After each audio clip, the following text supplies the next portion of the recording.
Сайн байцгаана уу? Өнөөдөр 2025 оны 12 дугаар сарын 26 байгаа. Номынхоо 131-р хууснаас эхлээд уншиж эхэлцгээе. 무거운 것을 뒤집을수록 딥마인드가 진화한다. 2단계 감사는 보이는 것 뒤에 숨겨진 보이지 않는 메시지에 주목하는 것이다. 이는 그 메시지를 읽을 수 있는 통찰력 있는 사람만 할 수 있다. 나는 그것이 아무나 가질 수 없는 최고의 인생 실력이라 생각한다. 동시에 누구나 연습하면 가질 수 있는 힘이기도 하다. 불행을 감사로 반전시키기 위해 사건의 뒷면을 보기 위해 애쓰는 과정에서 누구나 딥마인드가 저절로 성장한다. 그리고 마침내 이면으로 뒤집는 순간 그 즉시 내 안에서 회복과 치유가 일어나기 시작한다. 마치 캄캄한 밤이 환한 낮으로 바뀌는 것처럼 지금이라도 아들이 담배 피우는 것을 알게 돼서 감사하다. 모르고 지나갔으면 아이가 지금 어떤 상황인지 몰랐을 텐데 뒤늦게라도 알게 돼서 다행이다. 아이들은 원래 균형 있게 크질 않는다. 한 족이 급하게 크면 다른 한 족은 미숙하고 부족하기 마련이다. 우리 아들은 지금 그렇게 크느라 고생 중이다. 화만 낼 게 아니라 아들과 차분히 얘기를 해봐야겠다. 이렇게 안 좋은 사건이 감사로 뒤집어지는 순간 내 마음도 뒤집어진다. 분노 대신 아이에 대한 연민과 사랑이 회복된다. 치솟던 흥분과 스트레스가 가라앉고 나에게도 아들에게도 생각할 여유를 준다. 이 부분이 굉장히 중요한 포인트다.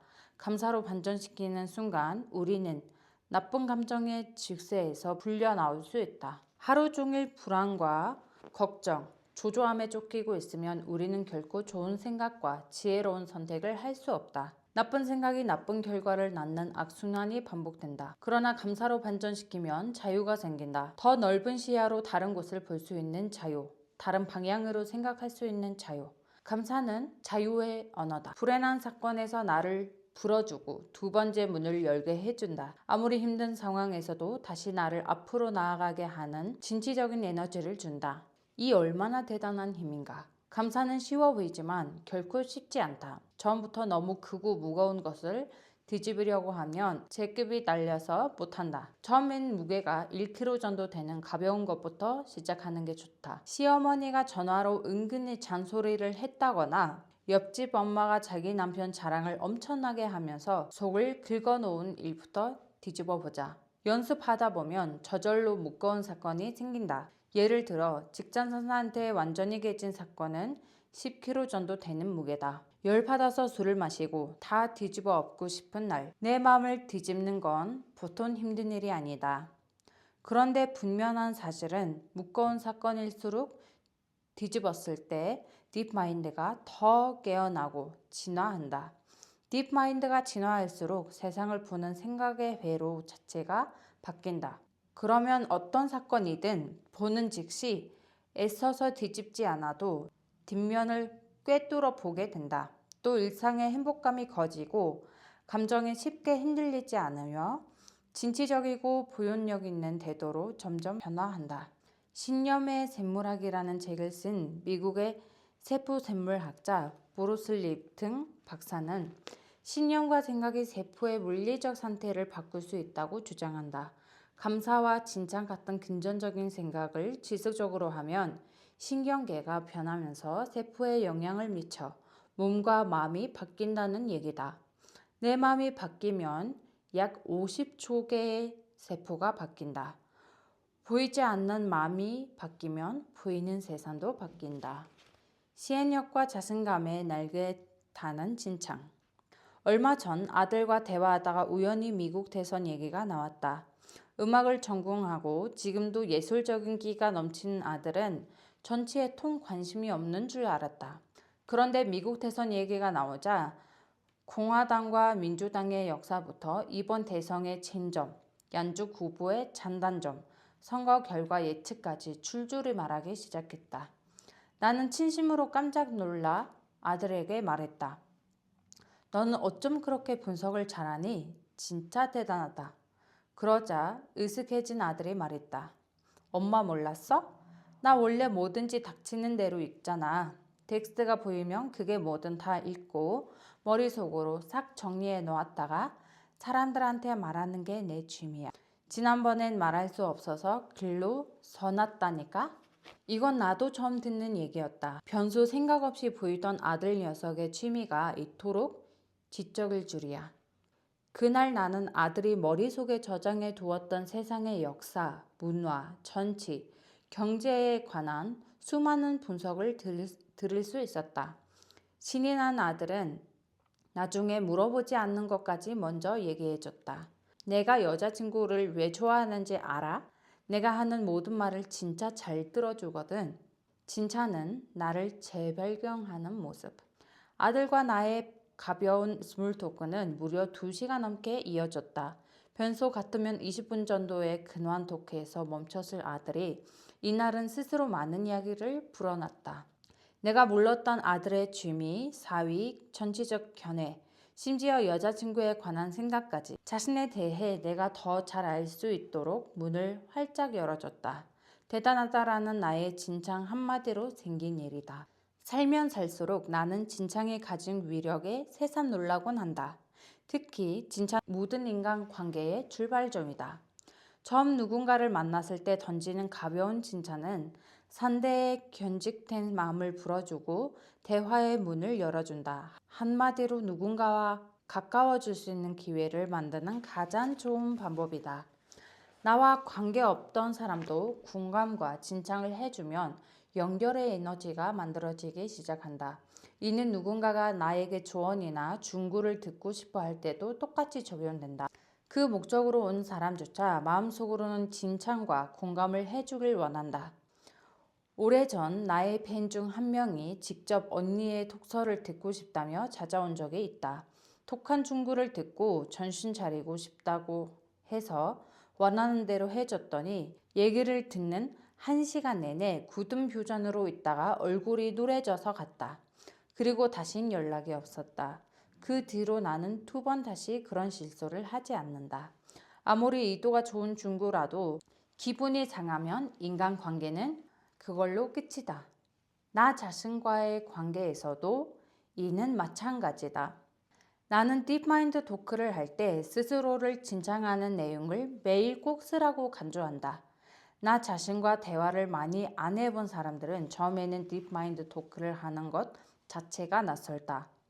그럴 때 대화의 물꼬를 드는데 칭찬만한 것이 없다. 처음부터 너무 세게 반성하거나 충고부터 하면 마음이 상하고 빈 노트를 펼치는 것 자체가 싫어진다. 잊지 말자. 딥마인드 토크는 가벼운 칭찬으로 시작하는 것이 좋다. 이때 중요한 포인트는 매일 칭찬하는 내용이 달라야 한다는 것이다. 어떤 사람은 셀프 칭찬을 하라고 했더니 비슷한 칭찬 몇 가지를 돌려가면서 쓴다. 어제와 똑같이 살아서 오늘 별다르게 칭찬할 내용이 없다는 것이다. 그러나 진정성 없는 칭찬은 아무 효과가 없다. 괜히 노트만 낭비하는 꼴이다. 물론 그의 말처럼 우리네 일상은 거의 비슷하게 돌아간다. 그럼에도 불구하고 매일 나를 다른 내용으로 칭찬하려면 그만큼 나를 디테일하게 들여다봐야 한다는 뜻이다. 관심이 가고 마음이 가는 사람이 있다고 치자. 그의 사소한 행동 하나, 미미한 변화 하나라도 금방 눈치챈다.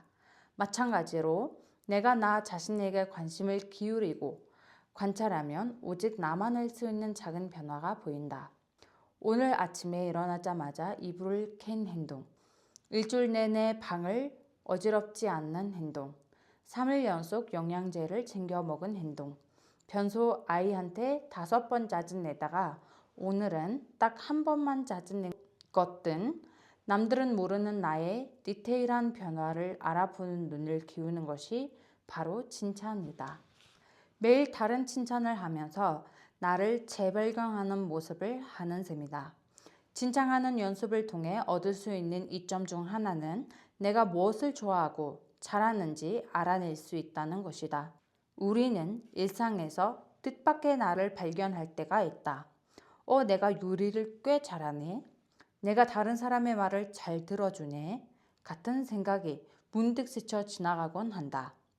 이런 자기 효용감은 대개 순간의 감정으로 마르게 지나가기 때문에 금방 잊어버린다. 그러나 빈 노트에 쓰다 보면 흩어져 있던 정보들이 글로 각인된다. 나라는 존재가 점점 더 명확해지는 것이다. 내가 누구인지 모르겠다. 내가 무엇을 잘하고 좋아하는지 모르겠다라고 말하는 사람들의 공통점은 셀프 칭찬을 해본 경험이 없다. 칭찬도 자꾸 해봐야 잘할 수 있다. 나의 감정이 무엇인지 분명하게 파악할 수 있다. 실행력을 3배 끌어올리는 칭찬의 효과. 머드 루틴을 할 때 우리는 대부분 이전에 하지 않았던 것을 시도한다. 딥마인드는 우리에게 이전에 해본 적 없는 생각을 하게 만들고 이전에 상상도 할 수 없었던 실행을 제안한다. 그 과정은 딥마인드가 이미 장악한 나 자신과의 치열한 싸움이다. 몇십 년간 굳어져 버린 고정관념과 고집을 내려놓고 귀찮음과 순간순간 싸워 이겨야 한다. 오래 묵은 나와 싸워서 이기는 것은 결코 쉬운 일이 아니다. 흔들릴 때마다 나를 단단하게 붙잡으려면 네가 옳다, 지금 잘하고 있다라는 확인과 응원이 필요하다. 그것이 바로 내가 나에게 해주는 뜨거운 칭찬이다. 때문에 딥마인드를 깨우고 선전시키고 싶다면 반드시 칭찬으로 나의 변화를 응원하고 이를 빈 노트에 써야 한다. 잘했어 라고 생각만 하고 끝내면 효과가 없다. 글로 명확히 증거를 남겨야 다음날 다시 반복할 에너지가 확실히 충전된다. 아들의 칭찬 한마디로 20분 만에 끝낼 대화를 2시간 넘게 이어갔듯 칭찬은 다음 행동을 계속 유발하게 만드는 힘이 있다. 칭찬받은 그 행동을 반복하거나 적극적인 행동을 끌어내는 힘이다. 남편에게 설거지 잘했다고 칭찬 한마디 했더니 갑자기 텐션이 올라 온 방에 있는 컵을 다 가져와 설거지를 하는 것과 같은 이치다. 한 명의 남편이 갑자기 3명이 된 것 같은 효과. 원래 있던 에너지를 3배, 4배로 증폭시키는 것이 칭찬이고 이는 아이든 어른이든 똑같이 적용된다. 셀프 칭찬 역시 머드 루틴의 실행력을 3배 이상 끌어올리는 효과가 있다. 딥마인드 토크를 할 때마다 칭찬을 반복해보자. 그래야 매일 등기부여를 받고 머드 루틴을 지속할 수 있다. 셀프 칭찬을 안 해본 사람은 내가 나에게 하는 칭찬이 과연 남에게 해주는 칭찬만큼 효과가 있을지 의심한다. 내 경험상 셀프 칭찬의 위력이 훨씬 더 강하다. 타인이 해주는 칭찬은 겉으로 보이는 나, 그 중에서도 매우 유능한 나의 모습이다. 더 이상 등기부여를 받거나 변화하지 않아도 되는 모습을 칭찬받는 것은 큰 의미가 없다. 셀프 칭찬의 무한한 잠재력. 내가 아침마다 30분 걷기와 싸우고 있다는 것. 하루 3번 남편에게 칭찬하기를 하고 있다는 것. 매일 건강한 식단으로 바꾸고 있다는 것은 나만 안다. 내가 어느 지점에 가장 취약하고 그것을 극복하기 위해 무엇을 하고 있는지 이런 노력까지 오늘 어떤 칭찬을 받아야 마땅한지 아는 사람도 나밖에 없다. 그래서 칭찬을 가장 명확하게 가장 적당한 데에 가장 진정성 있게 해줄 수 있는 사람도 바로 나다. 사실 나이가 들수록 칭찬해주는 사람도 별로 없다. 어른이 되면 열심히 하는 것, 잘하는 것이 당연해지기 때문이다. 그래서 내가 나에게 하는 칭찬이 더욱 더 필요하다. 셀프 칭찬이야말로 큰 에너지를 쓰지 않고 딥 마인드를 선전시킬 수 있는 최고의 방법이다. 나 역시 머드 루틴을 하며 변화하는 데 있어 셀프 칭찬이 얼마나 필요한지 제대로 실감하는 중이다. 칭찬이 없었다면 나는 중도에 수없이 포기했을 것이고 다시 나를 일으켜 세우지도 못했을 것이다. 스스로 자기 자신을 자주 칭찬해 본 사람은 다른 사람도 습관적으로 칭찬한다. 이것이 셀프 칭찬의 큰 효과 중 하나다. 칭찬도 습관이다. 그래서 칭찬을 안 해본 사람은 남을 칭찬하는 게 어색하고 힘들다. 특히 친한 사이나 가족끼리는 말하지 않아도 다 알지 않느냐며 웬만한 일은 그냥 넘어간다. 나처럼 성질이 급하고 독한 사람은 칭찬은커녕 나를 지적하듯 가족도 지적하기 바쁘다. 그러나 섣부른 중구와 지적은 하면 할수록 자기 손해이고 스스로를 고립시킬 뿐이다. 나도 딥마인드 토크를 통해 이런 나를 부단히 바꾸려고 노력 중이다. 오랫동안 굳어진 말습관을 바꾸는 게 쉽지 않아 지금도 나는 비인노트에 매일 가족과 직원들에게 어떤 칭찬을 할지 그 내용을 미리 적어놓고 만나면 꼭 그 얘기를 하려고 애쓴다. 칭찬은 상대방의 자존감을 키워주는 가장 간단하면서 쉬운 방법이다. 그래서 나이 차이가 많이 나는 어른과의 관계에서도 격식을 차려야 하는 어려운 관계에서도 기막히게 작동한다. 아무리 나이가 어린 사람도 칭찬을 할 줄 아는 사람은 인간관계의 폭이 넓고 깊다. 그러나 나이가 많은 사람이라 할지라도 칭찬을 할 줄 모르는 사람은 사람을 사귀지도 잘 다루지도 못한다.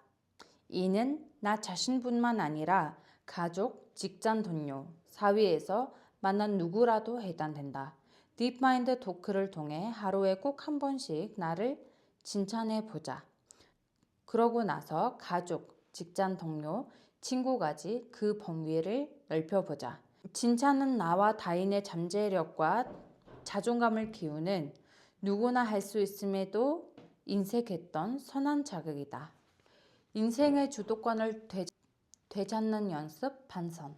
7급 공무원인 인민님은 며칠 전 주퇴를 하고 일터를 나와 버렸다. 아침부터 팀장과 안 좋은 일이 있었기 때문이다. 인민님은 이날 팀장님과 미팅에서 보고서 완성 기간을 늦춰달라고 요청했다.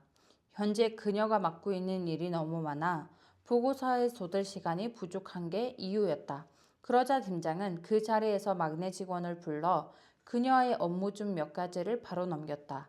은민님은 자신과 한마디 상의 없이 업무를 넘긴 팀장에게 순간적으로 화가 치밀었다. 일이 많아 힘들기는 했지만 그녀가 군들여왔던 업무들이었기 때문이다. 군말 없이 일하니까 내가 그렇게 만만해? 어떻게 나와 한마디 상의 없이 그동안 힘들게 해왔던 일을 딴 사람에게 넘길 수 있을까? 자기가 팀장이면 다야? 네가 보기에도 일 처리가 이상하지 않니?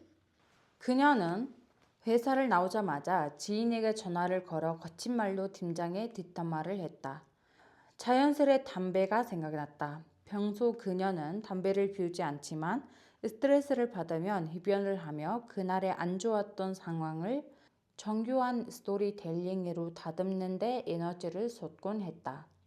그러나 몇 달째 머드루틴을 하고 있던 은미님은 그날 담배 대신 다른 선택을 했다. 빈 노트를 펼치고 오늘 있었던 일을 생각해보기 시작했다. 팀장이 정말 나를 만만하게 보고 그런 행동을 한 걸까? 머리 끝까지 올라왔던 감정이 설물처럼 빠지고 나자 그녀는 깊은 생각에 잠겼다. 2년 가까이 함께 일해온 팀장은 늘 합리적으로 일을 처리해 인민님과 서로 신뢰가 쌓인 사이다. 그녀는 팀장이 함부로 남을 무시하는 사람이 아니라는 것을 누구보다 잘 알고 있다. 한동안 고민하던 끝에 그녀는 빈 노트에 이렇게 적어 내려갔다. 팀원들이 일을 더 잘할 수 있게 업무를 조정해주는 것이 팀장의 역할이다. 팀장은 나를 무시한 게 아니라 본연의 역할을 한 것뿐이고 결과적으로 내 일은 줄어들었다. 이제 여유 있게 일할 수 있으니 화를 낼 일이 아니라 오히려 감사한 일이다. 나는 그동안 인간관계에서 갈등이 생길 때마다 감정적으로 반응해 늘 후회하곤 했다. 다음에는 그러지 않도록 이 문제를 3일 동안 30분씩 더 생각해 보자. 실수와 후회를 벗어던지는 특별한 방법.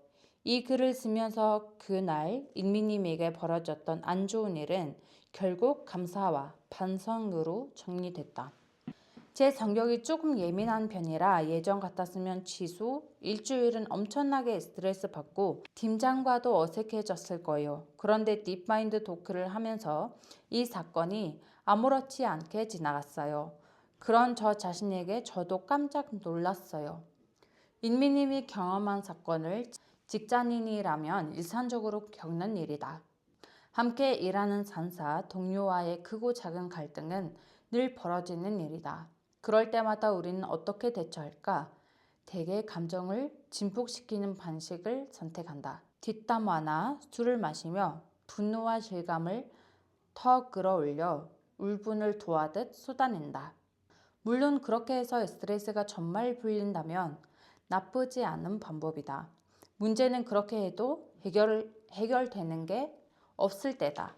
인미님은 그동안 인간관계에서 갈등이 생기면 늘 비슷한 패턴으로 반응했다. 그러나 스트레스가 풀리는 것은 그때뿐, 지나고 나면 늘 후회가 남았다. 갈등 앞에서 감정적이고 예민한 자신을 바꾸고 싶었지만 어디서부터 어떻게 바꿔야 할지 알 수 없었다. 그런데 그날 인미님은 처음으로 다른 선택을 했다. 감정을 진폭시키는 대신 자기 자신과 대화를 시작하는 것이다. 그것이 바로 딥마인드 토크의 세 번째 도구인 반성이다. 반성은 변화를 만드는 가장 핵심적인 요소다. 반성이 없으면 변화도 없다. 나의 하루에 대해서 진지하게 관찰하지 않는다면 우리는 어제와 똑같은 패턴으로 똑같은 실수를 반복하며 살 수밖에 없다. 타고난 성향이나 오래된 습관, 순간의 감정에 따라 행동하게 된다. 또 잇마인드가 시키는 대로 정신없이 달리다가 비슷한 실수와 후회를 반복하기도 한다. 이를 깨는 유일한 방법이 바로 반성이다. 반성이라고 해서 모든 것을 내 탓으로 돌리는 게 아니다. 반성에서 가장 중요한 핵심은 오늘 벌어진 상황을 내가 고민해 봐야 할 문제로 가져오는 것이다. 은미님은 처음에 이 사건이 팀장의 잘못된 일 처리 때문에 벌어진 상황이라고 생각했다. 애써 내가 고민할 필요가 없는 그의 문제로 결론을 낸 것이다. 그럴 때 피해자 인미님이 할 수 있는 일은 담배를 피우거나 상대방을 욕하는 것 정도밖에 없다. 그런데 은미님은 이를 거부하고 본인이 주체적으로 다시 이 일을 성찰해 보겠다고 결정했다. 그건 사실 그녀 자신을 위한 선택이었다. 살다 보면 갈등은 늘 생기기 마련인데 그때마다 본인이 감당해야 할 스트레스가 너무 컸다. 그녀는 더 이상 누군가를 원만하는데 에너지를 쓰고 싶지 않았다. 그렇게 결심한 순간 이 일은 팀장의 문제가 아니라 그녀 자신의 문제가 된다. 내가 책임지고 해결해야 할 나의 문제. 이처럼 반성은 나에게서 해결책을 찾겠다는 결심이 설 때만 가능하다. 인생의 주도권을 되찾는 연습이 바로 반성이다. 내가 들려야 행복하고 내가 들려야 변화된다. 그런데 이게 말처럼 쉽지 않다. 많은 사람들이 갈등이 발생하면 상대방 탓으로 결론을 내고 미워하고 원원하는 방식을 선택한다. 그게 계속 쌓이면 나중에 한 편의 스토리로 박제된다. 수없이 반복하며 논리를 다듬고 여러 지인의 맞장구에서 얻은 힌트를 추가해 완벽한 빌런 스토리를 만드는 것이다. 그때 너의 시아버지가 괜히 사업한다고 들쑤시고 다니다가 재산을 다 날리는 바람에 서울대에 충분히 갔을 너의 시누이가 전문대밖에 못 갔지 않니? 자식들 앞길 막은 게 너의 시아버지야. 내가 저 인간 볼 때마다 아주 속이 터진다. 우리네 어머니들은 이런 스토리가 다들 몇 개쯤 있다. 몇십 년 동안 똑같은 얘기를 거의 100번은 한다. 놀라운 건 그때마다 도시 하나 안 바꾸고 마치 처음 얘기하는 것처럼 반복한다는 사실이다. 20년 전의 과거의 일이지만 당신에게는 아직 끝나지 않은 현재이기 때문이다. 이렇게 박제된 스토리를 바꾼다는 건 거의 불가능하다. 고민을 내 것으로 가져오는 순간 내가 손해보는 것 같고 진 것 같고 잘못한 것 같은 복잡한 감정과 마주해야 한다. 그러니 차라리 해묵은 불행을 끌어안고 사는 길을 택한다. 나 역시 그랬다. 갈등이 생길 때면 늘 상대방의 잘못이라 결론 내고 원만하는데 엄청난 에너지를 썼다. 그런데 딥마인드와 진지하게 대화하면서 경고했던 스토리가 깨지기 시작했다. 누가 옳고 누가 그리다라는 판단에 갇혀 나 스스로를 불행 속에 거두었다는 사실을 깨달았기 때문이다. 특히 가족 관계에서는 옳고 그름을 따지는 것이 무의미하다. 이겨는데 불행하고 이겨는데 궁화한 것이 바로 가족이다. 아이러니하지만 내가 100% 옳으면 문제는 전혀 바꾸지 않는다. 내 고집으로 불행을 만들어내는 사람들은 내가 옳아서 불행한 것이다. 내가 틀려야 행복해진다.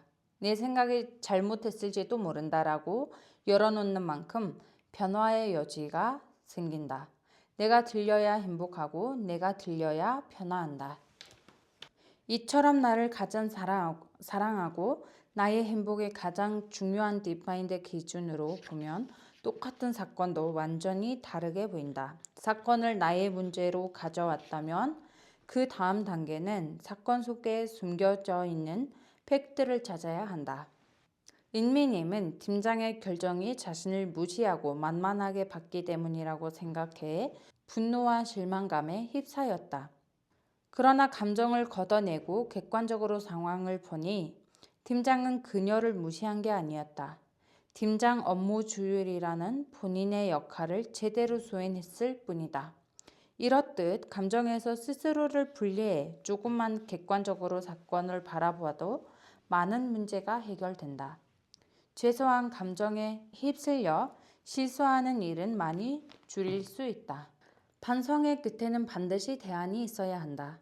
반성의 마지막 단계는 자신의 부족한 부분을 인정하고 이를 어떻게 바꿀지 구체적인 방법을 고민하는 것이다. 은미님은 그날 자신이 감정적으로 대처했다는 사실을 인정하고 이를 반복하지 않기 위해 이 문제를 3일 동안 30분씩 더 생각해보자라고 노트에 썼다. 자신의 부족함을 발견하는 순간 격차가 생긴다. 그 격차를 발견했다면 반드시 이를 메꾸기 위한 구체적인 지시가 들어가야 한다. 어제 만났던 분들이 이번 프로젝트를 진행하는데 많이 도와주셨는데 말로만 고맙다고 했네. 다음 모임 때 작은 선물이라도 하나씩 준비해야겠어. 어제 아이가 밥을 빨리 안 먹는다고 또 신경질을 냈다. 나는 왜 자꾸 아이에게 화를 낼까? 이번 주 버드 루틴 시간마다 10분씩 곰곰이 생각해보자. 이렇게 반성이 생각에 그치지 않고 행동의 변화로 이어지려면 구체적인 딥마인드 미션을 만들어 실행에 옮겨야 한다. 반성은 기본적으로 격차에서 나온다.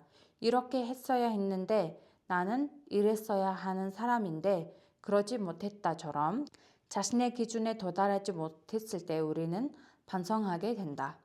그만큼 자신의 내적 기준이 높아야 평소의 행동에서 문제점을 발견할 수 있다.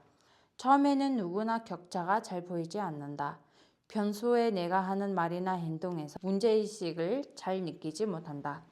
작은 것에서부터 반성을 통해 내가 어떤 점이 부족한지 인식하고 그것을 채워나가면 기준이 한 뼘 더 높아진다. 그러면 다시 새로운 격차, 나의 부족한 점이 보이기 시작한다. 격차를 느끼고 그 자유를 메꿀 때마다 사람의 격이 달라진다. 사람의 격이 높을수록 반성의 사이즈가 커지고 깊어진다. 따라서 반성을 하는 실력이 늘수록 딥마인드 엔진도 함께 성장한다. 바꿔 말하면 반성할 게 없다는 것은 더 나은 나를 상상할 수 없다는 뜻이자 성공이 멈췄다는 얘기다. 나이가 들수록 우리는 반성에 게을러진다. 본인의 문제도 있지만 주변에서도 말을 아낀다. 마흔이 넘으면 아무리 가까운 사이라도 함부로 중고하기 어렵다. 특히 다른 사람의 견고한 불행 스토리를 함부로 건드렸다가는 절규당할 수 있다. 말한들 절대 바뀌지 않는다는 것도 서로 너무 잘 안다. 때문에 반성은 오직 나만 할 수 있다. 나의 가장 밑바닥까지 내려가 무릎 꿇고 정직하게 부족한 점을 인정할 수 있는 사람.